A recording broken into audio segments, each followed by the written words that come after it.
The following Kellogg Insight podcast is brought to you by the Kellogg School of Management at Northwestern University. Most of us think we know how to sell our stuff at an online auction. Just price it high and the price will go higher, right? Well, that's not necessarily so, according to Kellogg professors Adam Galinsky and J. Keith Murnighan. Their research shows that setting a low opening bid might put more money in your pocket. And now, writer Lisa Holden speaks to Adam Galinsky about a new way to look at online auctions.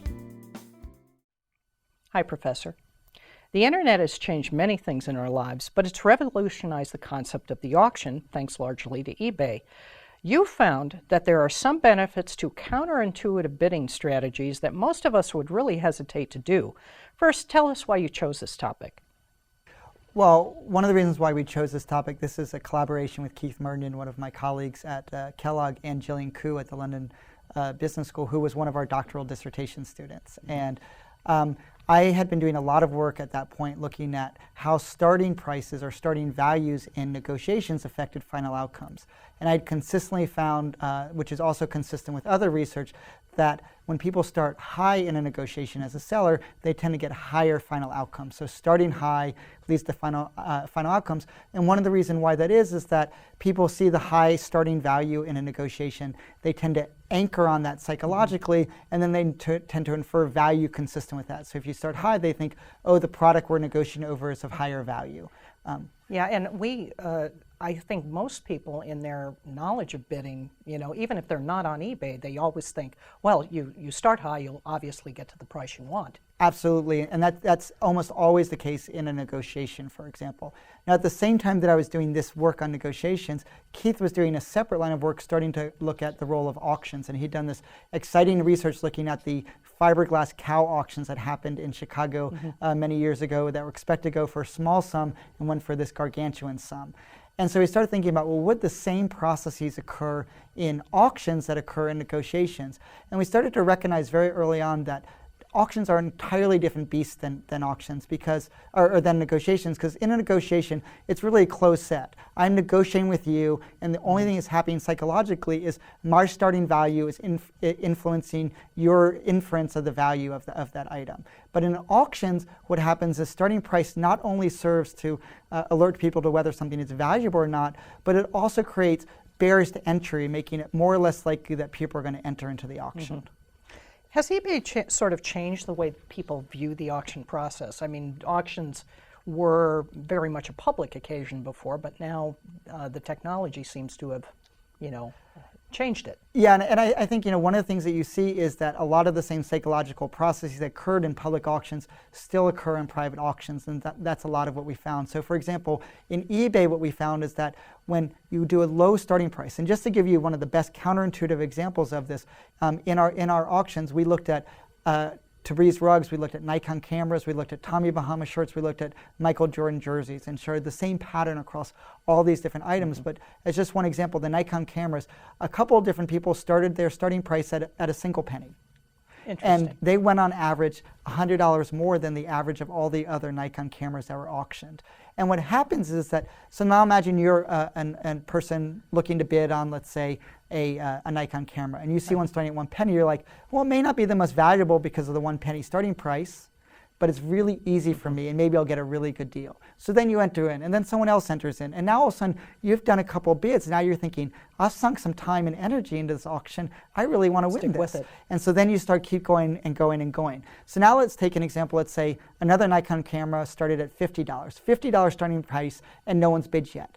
And now this other one you've been bidding on is now at $50, but it's got about 30 bids. Now imagine a new person who's never seen this auctions yet comes in and says, well, I have a $50 auction over here with 0 bidders, and I have a $50 auction over here with 30 bidders. This one must be the better product because look at all the people that are bidding. And so then people, So there's inferred quality in this. Absolutely. So it is true that people do infer quality based on starting price. So that's what happens in negotiation. But in auctions, they also start to infer quality based on the number of people that have already bid on the item. And we showed that with a number of different experimental data, that when people go to a brand new auction and they see that auction with a lot of bidders, they immediately assume it's of higher quality. So there is something of a herd mentality that kind of comes in this environment, or can you really call it that? Yeah, I think what makes this process happen is really a confluence of a number of different psychological processes. So people who start early get trapped. They expend all this energy, this sunk cost, and then keep on bidding. New people enter in because they think bidders signal quality. And so basically you get this social phenomenon in which people keep outbidding each other and driving up the final price. And one of my favorite stories of this is one of my co-authors and collaborators on the negotiations research and starting price was selling a baby Bjorn in Germany. And he'd paid 75 euros for this from the Sears equivalent. And based on our research, he started at $1 or €1. It eventually sold for 85 euros. So that people paid for a used baby Bjorn that was faded, was discolored, had been washed a lot of times. They paid 10 euros more than they could have paid for a brand new one because of these psychological processes that come into play.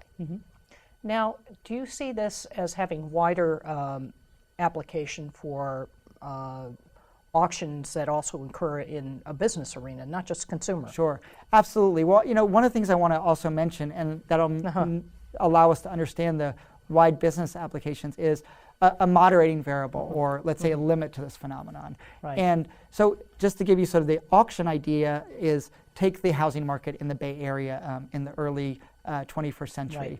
Right. People were going way over starting values, and real estate agents understood, rather than negotiating, let's create an auction because lots of people want this. And then they kept outbidding each other, going way beyond these low starting prices and going to higher final prices than they could have gotten if they just started with the higher final price. But now imagine you're selling a piece of property in Antarctica, where no one really wants to be. Well, now there's not that many people that can outbid you. And so one of the things that we found in our research is that if you don't have a market for your item, then auctions are a bad idea, right? So you have to make sure. So we showed this with Michael Jordan jerseys. We said, look, Michael Jordan jerseys, it turns out New York Times had an article about this. The best way to find good deals on eBay are misspelled items. So we tested that. We said, well, let's look for Michael Jordan jerseys that are being sold on eBay, those that are spelled correctly and those that are misspelled. Those that are spelled correctly, they replicated our effect exactly. Lower starting prices led to higher final prices. But when they were spelled incorrectly, where fewer people can find it, they led to much lower prices overall, but now higher prices led to higher final price, higher starting values led to higher final prices. So that was also a quality judgment too. Probably, or in this case, it might have also been just barriers to entry, for example. So it could have been the misspelled led, maybe suggested it was lower quality. It could have been fewer people can find it, therefore you couldn't create these social processes that go into play. So now the business applications. When there's really a big market for something, maybe you don't even want to sell them at a fixed price. You only want to do an auction. The Chicago Cubs are starting to learn this. Now they're selling a lot of their tickets through a subsidiary at an auction value rather than selling them for the face value of the tickets.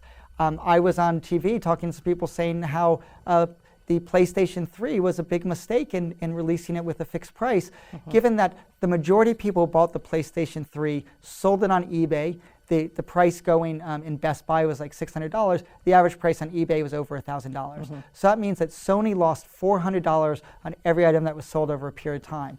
You start with the auction for when there's high volume, high traffic, and then maybe 3 months later, then you switch to the fixed price when the auction is no longer the market is no longer what it was, and auction is no longer quite as attractive. So there's lots of different applications that businesses could use based on the amount of interest in their item, the current supply of the item, all of these different features. So is the auction process, as we're talking about it, does it also have sort of a certain marketing value? In other words, the buzz helps the auction, and does that have certain applications for businesses as a whole who may be looking at this option to sell a new product? Well, I think one thing that's very clear is that people get an adrenaline rush from engaging in auction behavior. Keith, in some research that's separate from myself, has done some spectacular work basically showing that people get in these competitive arousal states during auctions. And I think eBay has really picked up on that in some of their media campaigns. In one of their campaigns, they say, winning it makes it sweeter, or whatever it is, right?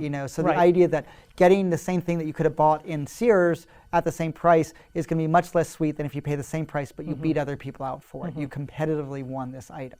So the idea that winning matters, and I think you'll see that a lot in cases. And I think that one of the clear implications of the research on auctions is that they are a market-based phenomenon, and they are not meritocratic, right? People with more resources are going to be more likely to get it. So let's take the PlayStation 3, for example. That was a queue-based system. Let's say you don't have a lot of money, but you're willing to spend, 48 hours in line, you can get it. If all of them were sold on auctions, that would put it outside the price of a number of different individuals.